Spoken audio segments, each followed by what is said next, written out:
Alright, let's start painting. And this is our aim visual goal. We referenced the Splatoon and also Unfinished Swan, which can paint on any surface with a brush, but kind of different because we want watercolor-like feelings. So we need to have soft and non-linear edges. To achieve that, first I think, how can we do that?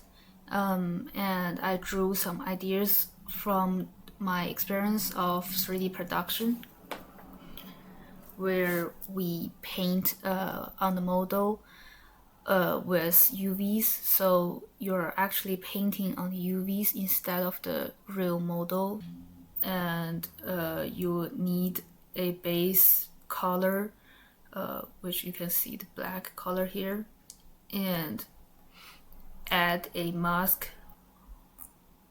It will erase the whole color, and then you use a brush again to paint on the mask instead of the original color.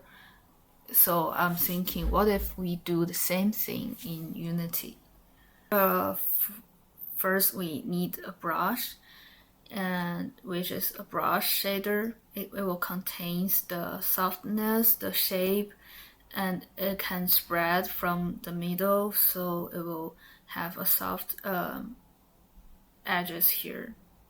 And also I hope to add a watercolor stains around that, so it will look more like water on the paper. And then we apply it with a collision detector to the paintable item and store our mask information in a runtime texture.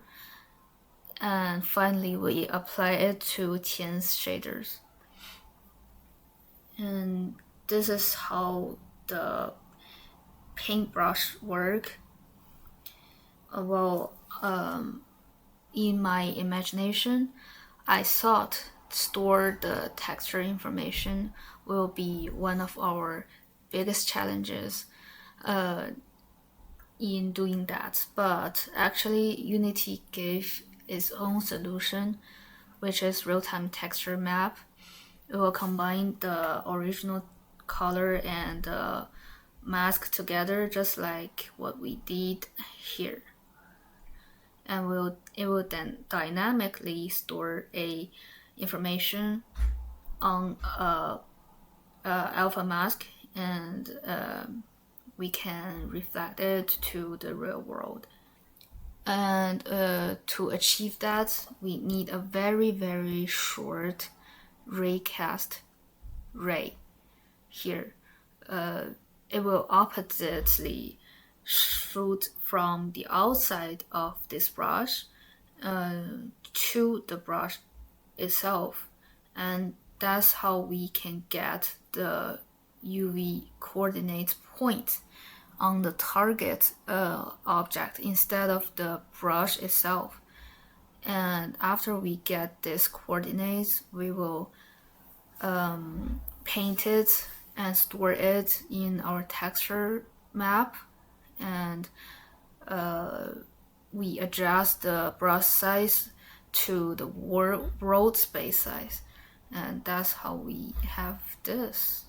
And then we need a paint applicator to collect all the information together and link them together. This is a C# code which can get the mask and also calculate the spreads and blur of the brush and just combine everything together. And to add some spice on this shader, I also create a watercolor stain diffuser. It is just create based on what we have got, but still will have some transparent alpha spread out from the original one with the time going. We create some featherness with a alpha texture you can see here the brush looks too round because we use a mask function to calculate the shape. But after we applied this alpha texture, the edge will look like exactly what this texture look like. And also I add some distortions to the shape so it won't look too repetitive. And of course, this tool has some limitations because it is heavy UV based, so the UV must be pretty well done with no fold and also no collapse. And also try to keep the size of the UV in the same frame of reference, so they will look pretty much the same size.